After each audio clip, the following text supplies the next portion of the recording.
Deleted session, January 10, 1977.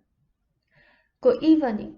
This is not book dictation, although you may well quote portions of it if you prefer for the book.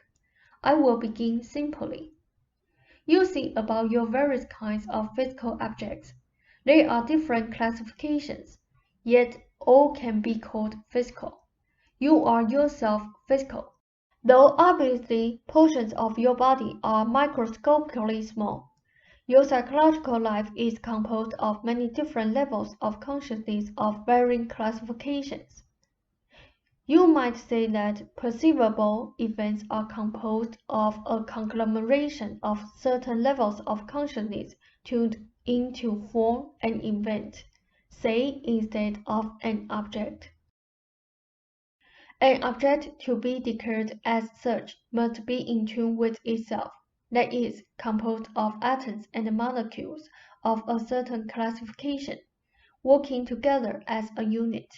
The unit can then be perceived by others whose consciousness is likewise attuned. Psychological events have their own integrity, wholeness, but as the dimensions of an object can be more or less ascertained and agreed upon by many, the greater free flow granted to psychological events allows for no such easy conventional recognition. An object such as a piece of furniture comes to you manufactured in a particular fashion. Psychological events are automatically manufactured by each individual, and no one but the individual can really ascertain the quality of the product. You can return a badly rough piece of furniture and get your money back, but what do you do when you understand that you form your own reality, and also decide that you aren't pleased with large segments, at least, of the product? Furniture is manufactured according to certain rules. Events are formed automatically. They are formed, however, in response to your own conscious intent, and of those materials that you supply to the inner wonder works. It is for a while, perhaps more difficult once you understand that you do form your own psychological reality, for you feel responsible for events that earlier gave you concern, perhaps, but no feeling of inadequacy. When you believe that the world is indeed chaos, then you are thankful for any portions of order or creativity you find within yourself. You take negative, sorrowful, or even disastrous events more or less for granted, and pride yourself on your creativity in spite of such acts.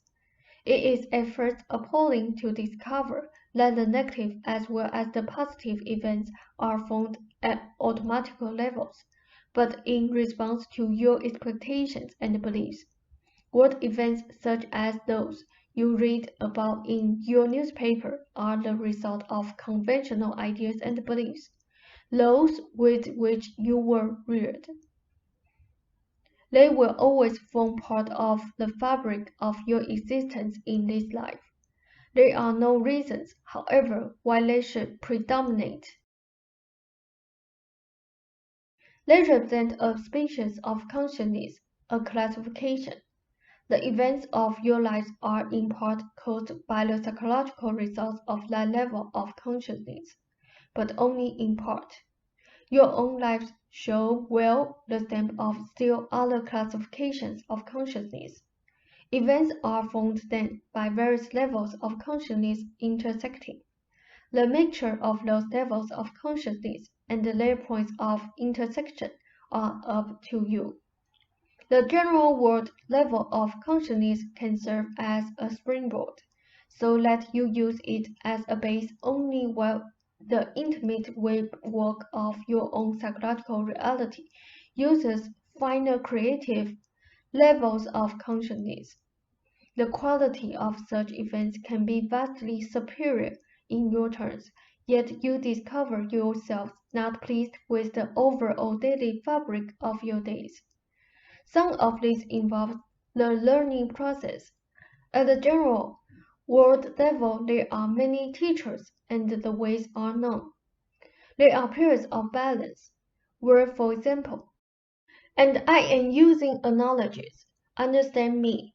You may find a product, a person at a certain balance point, pleased with all aspects of life, in good health, well off financially, and meeting goals. Everything is even, and within that framework, all is well. The person as yet may have no idea that in contrast to what experience is available, his world life is highly limited or flawed, for the person does not know good furniture from poor. Now, in your cases, you are quite aware of the difference. These are certain considerations, quite pertinent, that occur in your physical times, so that while on the one hand you were involved in the highest adventures of creativity, pursuing the most profound questions of consciousness, you were also deeply involved in practical considerations of making a living. Ruber wanted to make creativity work financially, so that you could both be free to pursue it. Through the years, the goals of one level of consciousness, though I am putting this simply, became tied to the goals of another level of consciousness. Overall, ideally speaking, the two could be fused. Practically, however, this is like trying to build two pieces of furniture with different materials, then forming them into one cohesive whole. In both of your lives, those experiences, however valid, that did not fit both categories gradually went to one degree or another by the way. This is simply the result of misunderstanding, confusion, and trying to use a higher level of consciousness for goals and beliefs still held at a lower level in course now. When you try to use the insights of one level of consciousness to reach the goals of a lower level of consciousness, you run into difficulty. I will try to make this as clear as possible. I am not, as you should know, saying that the goal of financial success is a low one. Unfortunately, however, the beliefs connected with that goal usually involve whole web worlds of beliefs that would automatically prevent high creativity. You are trying to live your lives, speaking simply now, at two mutually exclusive levels, combining two lines of belief that contradict each other. As a result, any one action you take does not satisfy you, for you are equally drawn to the other direction. Events then are not clear-cut or satisfying. You cannot thoroughly relax or thoroughly go ahead. You cannot thoroughly enjoy your solitude or thoroughly appreciate your friends and the normal social activities. You see in Rupert's physical condition the clearest representation, but this is simply the clearest sign of events that exist in your own private experience also. You go out into the world to do the chores. Gradually, but you go. Rupert goes ahead creatively. Lately, gradually, but he goes. In all of this, your accomplishments seem like nothing to each of you. On the one hand, you believe that you form your own reality, and on the other, you believe that things will most likely go wrong unless you do something to stop them. And this is the most conventional worldview that forms the experience of, say, the newspaper world. Take a brief break, get Ruber a beer, and I will most obediently continue, for I have important proposals. You are faced, of course, with conditions built up of long-held attitudes. In general, however, you are trying the highest faculties of your consciousness to goals that are at least unbecoming to them, and because you have still accepted the tenets of conventionalized beliefs. You cannot serve two masters at any one time with hopes of doing justice to either, and you only confuse yourselves. It is the mixture of consciousness with which you form your events that causes the difficulty. Give us a moment. The acquisition of your house is on its own a creative achievement, almost purely a side effect of your creativity. But the ideas you have projected upon it belong to that other level of consciousness that erode the joy and the accomplishment that should be connected with it. In one area, that of money, Ruber is fairly free. Finally, you consider taxes as a symbol of the Creator's support of the mass world. That is, you feel forced to contribute to a world with which you do not agree. You feel that that world frightens you, and yet you must support it. But the threat, and you must try to understand me, the threat does not exist in that world, but only in your beliefs toward it. You are in that world of threat only according to the degree of power you allow it to have over you.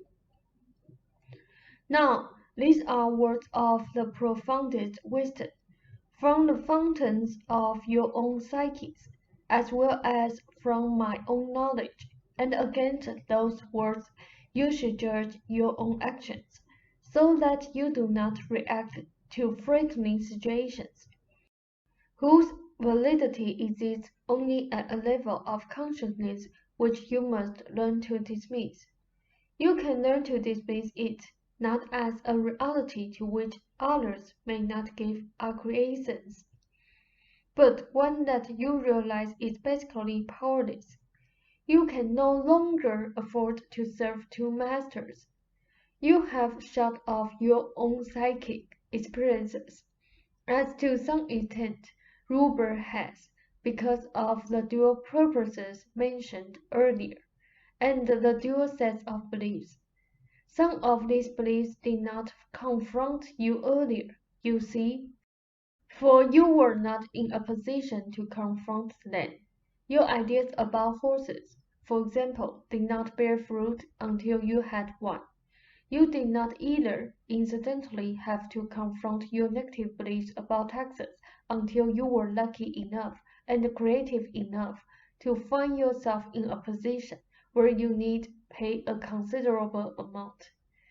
You could have chosen to remain poor and hence avoid the difficulty. You have a clash of beliefs, some hangers-on, in other words, but those hangers-on are troublesome, for they are precisely those that prevent you from utilizing techniques with which you are quite familiar, that could vastly enrich your situation. You keep trying to justify yourselves in the normal world, with the people that you meet. You work long hours, you both over-insist, so people will not think you lazy, or worse, imagine that you are having fun or enjoying your situation. You are not having much fun right now, and partially for that reason.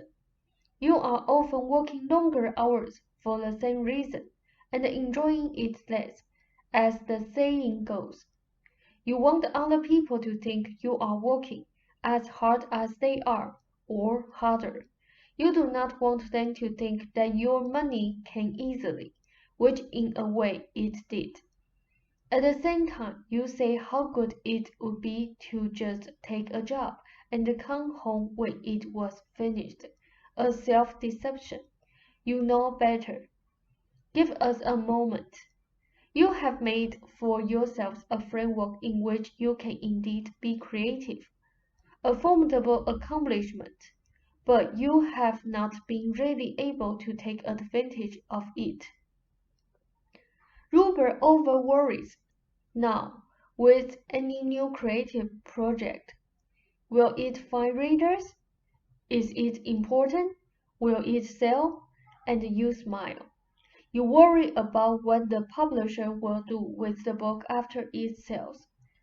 What will happen to it? and imagine the ways in which it can be ruined. Two sides of the same coin. Those worries on each of your parts tie down your highest aspirations to goals that are unbecoming to them and impede the very creativity you hope to foster. Because you feel that the world is afraid, you rouse to battle against it. Time becomes a battleground. I realize, of course, that you live in time, but I also know that the quality of creative work is not bound to time, but defines it.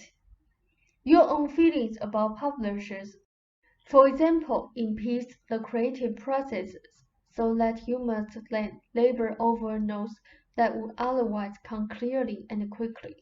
The whole issue involving shoving snow or mowing the grass also involves your ideas of time, and conflicts of beliefs, as well as other conventionalized concepts that quite override your natural love of physical bodily activity. Give unto Caesar the things that are Caesar's. That means the taxes, with all of its evils and ignorances, that Caesar's world allows a framework in which artists, writers, garbage men, physicians, wise men and fools can exist. And my dear friend, let me tell you, fools have a right to exist. It does you little harm to help uphold their word, and in your turns, time and life without their word would not exist, for they are web-woven that unite fools, prophets, wise men, and kings. If you understand what I have said, you should honestly be freed of the entire tax hassle. Now, in your turns, you are graced to have a half-acre of land upon the earth, and the hillside, with trees that change, and a house that is secure. To some small extent, that environment is a part of the entire earthly structure, and its roots go deeply into the past and the future. It should be a spiritual and a creative joy to tend that land, to feel you feed upon it, and to share the seasons with the consciousness that pervades it. In no way should that tending take away from your creative work, but add to it in ways that define conventional ideas of time. With that understanding, such work would vastly enrich your painting, your writing, and the tenor of your life. With that understanding, you can have help without conflict, or do the work yourself without conflict. The worries caused by the conventionalized beliefs cut down the quality of your time, so that while you jealously try to preserve your creative hours, they become diluted, so that you actually spend that time, that is, periods that are devoid of creativity, while supposedly devoted to it. The chest trouble is a result of such conflicts. Part 2. Proposals. The point is, you must act, each of you. You are getting the best information you could possibly get. What you do with it is up to you. You must renew your sense of dedication, privately and jointly. I have some definite proposals, and I suggest that you take advantage of them. I am mainly going to suggest the use of certain techniques with which you are quite familiar. You have not used them as a way of life because of the conflicts mentioned earlier. And if you are going to get off dead center and do something instead of complaining, you must each begin to put these to practice. They worked well years ago, before you tried to wed two systems of belief to each other. You have been straddling levels of consciousness, in other words, so that the events of your lives have shown gaps that we want to close. Please understand that these gaps are also the results, partially of certain achievements, as your conflicts about taxes could not have existed years ago.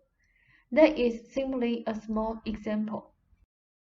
When you begin to expand your ideas of reality, you naturally attach them to goals that you held earlier and tried to make them fit.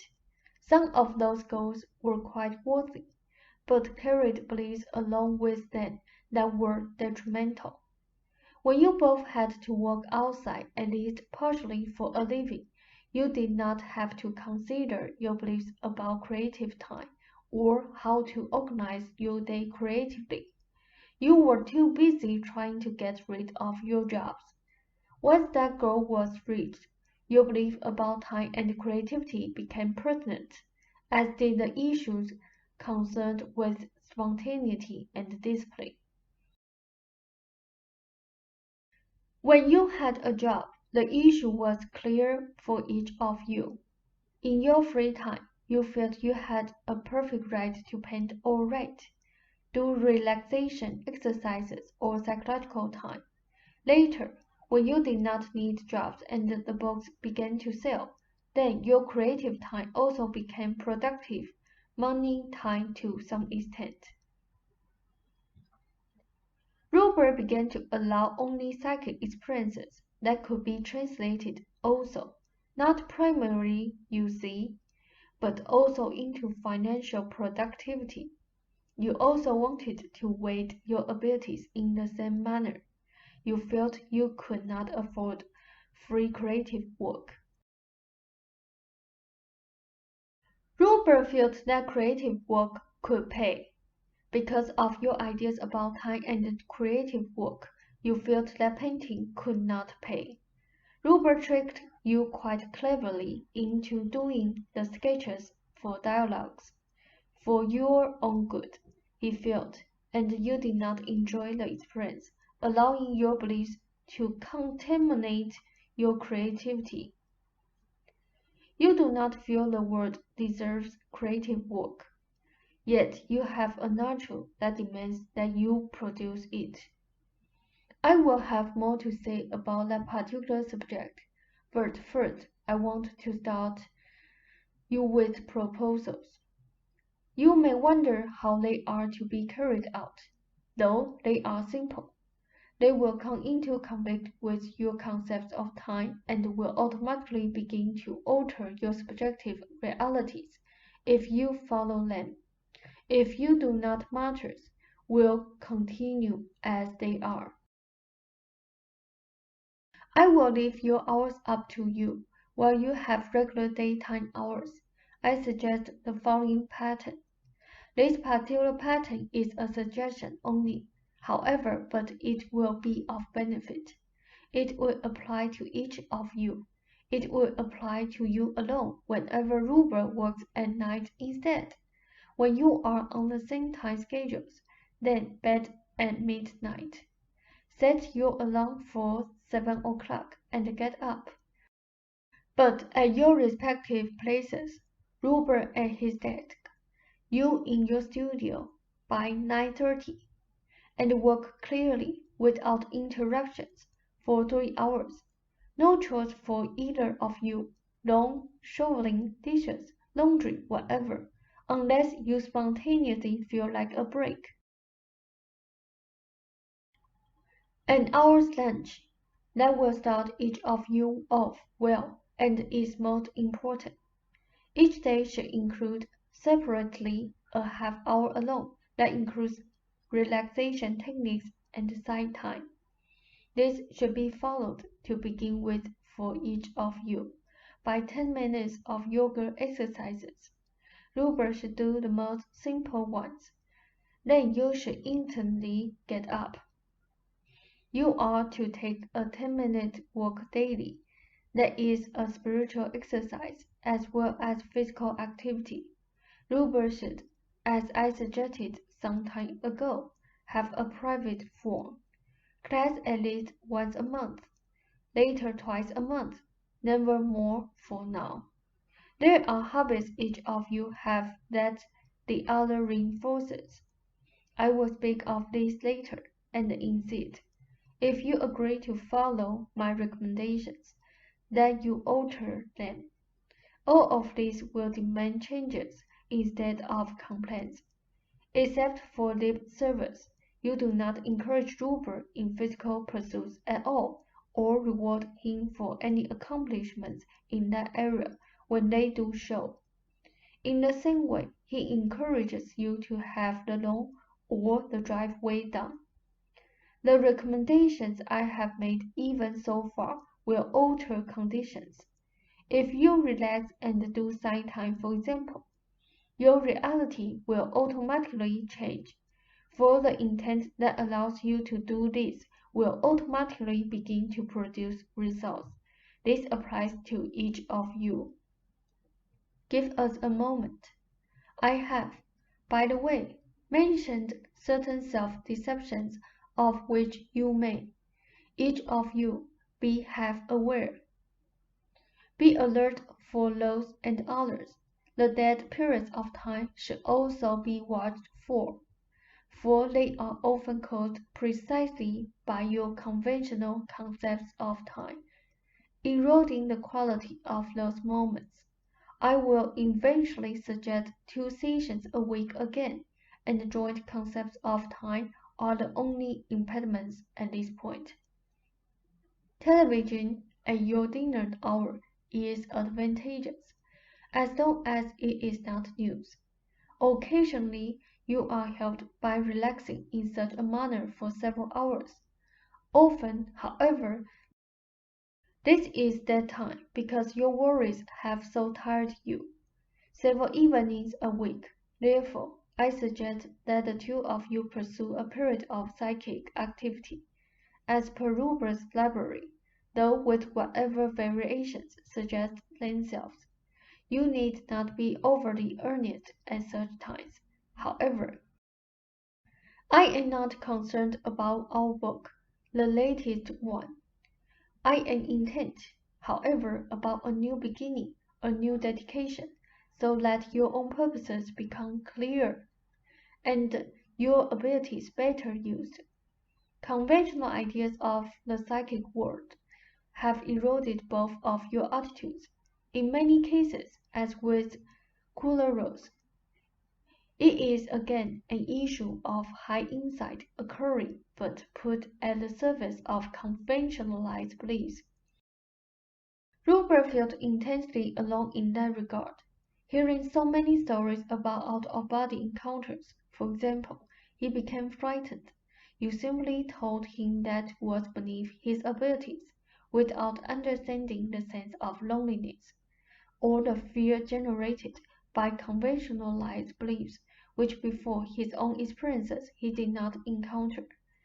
The relaxation and the side time will help there, however. The relaxation will help both of you physically. You have not fully relaxed, and that will relieve you of the chest difficulty, along with the understanding, I hope, that will come to you as the result of this session. Your joint attitudes are particularly important, for they involve your stance in the world. Your attitudes toward people are jointly vital, and the inner mobility must flow on both of your parts. The sessions began because of your private natures, yet to some extent the books make you publicly known. Your conventionalized ideas of psychics, both of you, are troublesome. I hope to clear those up. Do you plan to follow my recommendations? Ra said, yes. Say said, do you plan to start tomorrow? Ra said, yes. Say said, then we will see some results. I will comment at our next session. Then, I want the 2 of you to discuss this session and begin each day with a sense of dedication. I want you to encourage each other's strengths honestly and not reinforce your weaknesses. You cannot change your lives by complaining or by saying, yes, I have certain beliefs, and accepting them. You cannot preserve the status quo and be creative. That is the end of our session. I expect, since you agree to my recommendations, that they will be followed. Do not be discouraged if side time does not bring instant results, though it will may. These recommendations can change your lives and set you in those directions proper for you. I wish you a fond good evening, then, and your pussycat is good for you. Rob said, I know it. Thank you, Seth. Good night.